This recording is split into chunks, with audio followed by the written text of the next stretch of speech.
Sarah had walked past that mirror every night for 3 years. It hung in the hallway of her small apartment, ordinary in every way, framed in wood, slightly tarnished at the corners, and smudged by the fingerprints she never quite polished away. Tonight, though, something was wrong.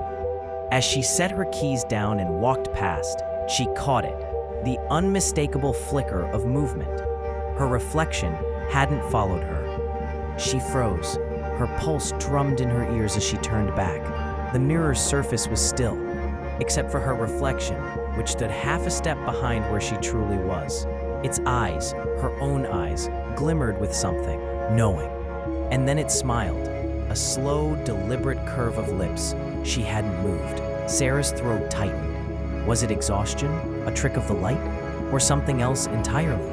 The reflection tilted its head slightly, lips parting as though it might speak. But it didn't. Instead, it raised a finger, beckoning her closer. Sarah tried to shake it off, retreating into her bedroom and convincing herself she was imagining things.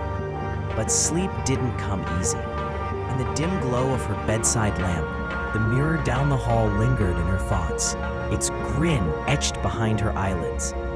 By morning, she laughed at herself until she returned home that evening. The mirror was waiting. This time, her reflection mimicked her steps. But when Sarah leaned down to remove her shoes, the reflection didn't follow. Instead, it remained standing, arms folded, eyes locked on her. A strange shimmer rippled across the glass, like water disturbed. And then, behind her reflection, she saw something impossible. A version of herself standing confidently in an office, papers in hand, coworkers clapping. Her reflection's smile widened, and she felt a whisper in her chest, not spoken aloud. "This could be you." Her stomach nodded. The reflection wasn't mocking her. It was showing her possibilities. The days that followed blurred. Each night, the mirror revealed something new.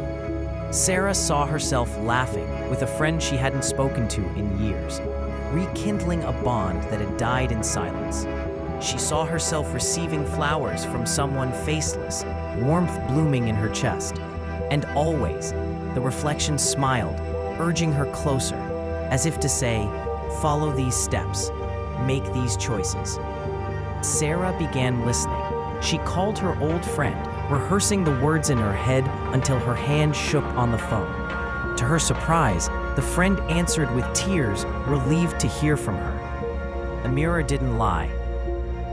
Soon, Sarah adjusted her work habits, taking initiative on projects she usually shied away from. Her boss noticed.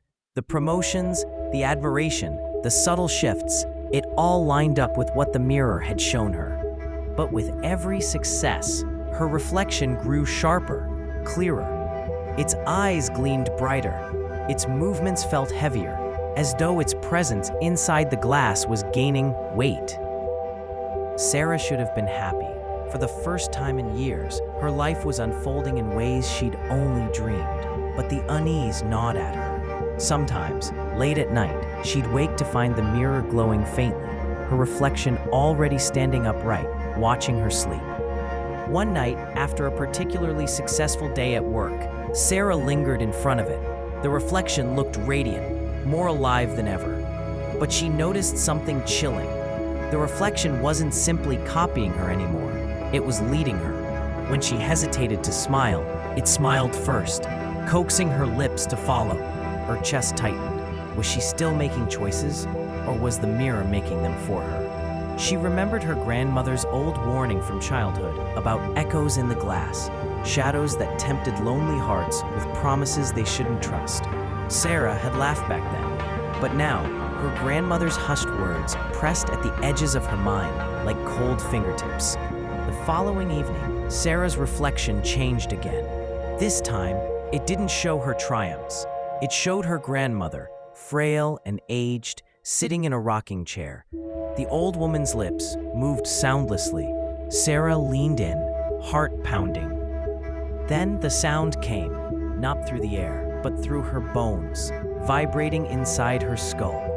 Echoes take, echoes replace. Her breath caught. "Grandma?"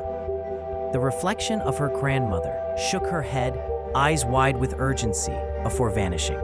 In its place, Sarah's reflection stood again, smiling too wide. She stumbled back, gripping the wall. "What do you want?" she whispered. The reflection tilted its head, gaze tender yet predatory, and then it raised its hand and pressed its palm against the glass. Sarah's hand, trembling, lifted of its own accord, hovering inches from touching it. The mirror pulsed softly, waiting. Sarah avoided the mirror for days, draping a sheet over it, but she couldn't resist.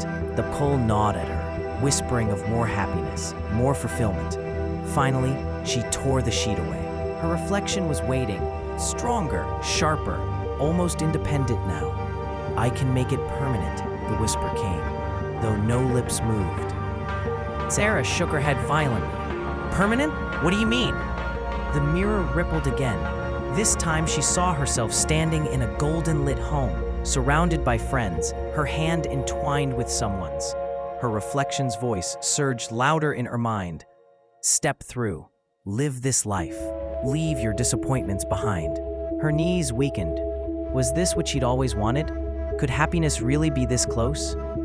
Yet, beneath the shimmering promise, she caught sight of her grandmother's shadow again.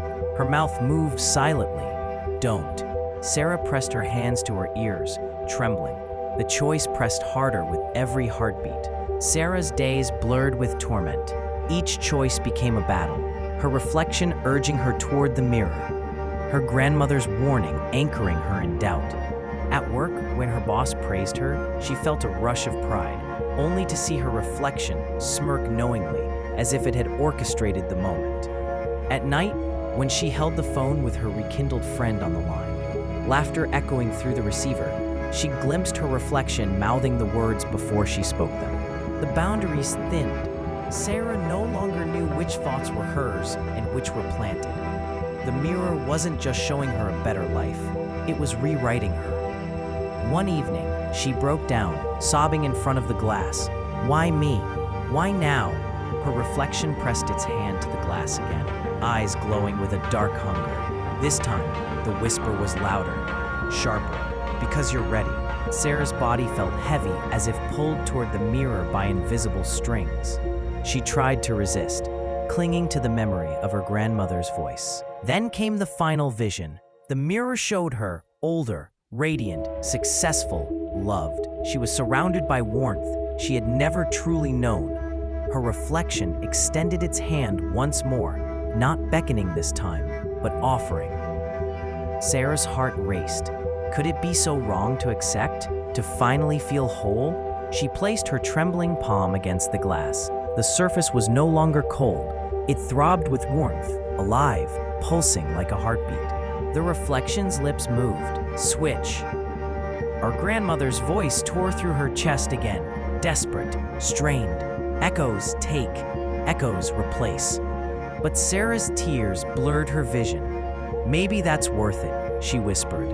The mirror convulsed like water struck by stone. A cold wind rushed through Sarah's apartment as the glass softened beneath her hand. Step by step, she leaned in, feeling her body dissolve into the shimmer.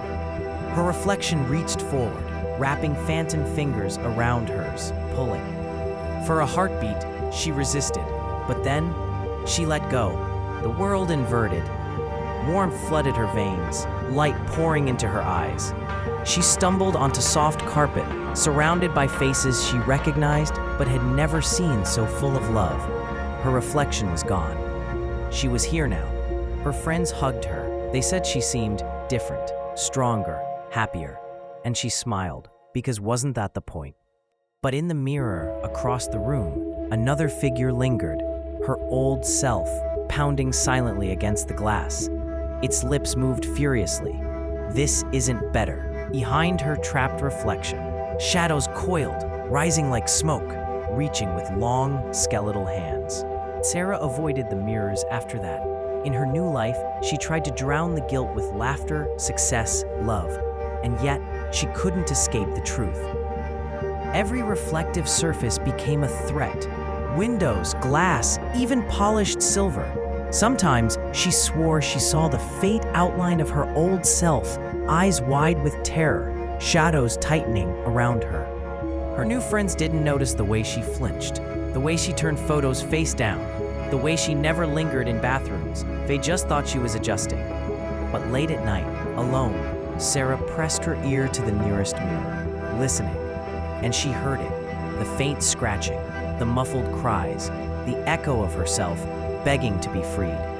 And beneath it all, something darker breathed, patient and hungry. Sarah smiled anyway.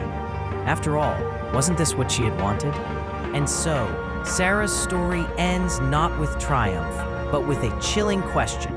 When we're offered a chance at the life we think we deserve, what would we give up to grasp it? Would we notice the strings pulling us? Or would we let the promise of happiness blind us to the cost? The mirror showed Sarah a twisted story of desire, choice, and consequence, and perhaps a reflection of the darkness in all of us. What do you think the echoes really were? Were they shadows of lost souls? Or something even older, waiting for her surrender? Share your theories in the comments below. I'd love to hear your take on this mind-bending story. If this psychological thriller left you haunted, hit the like button, share it with someone who loves dark secrets and plot twists, and don't forget to subscribe for more stories where mystery unravels and nothing is ever what it seems. Until next time, stay kind, stay sharp, and stay curious.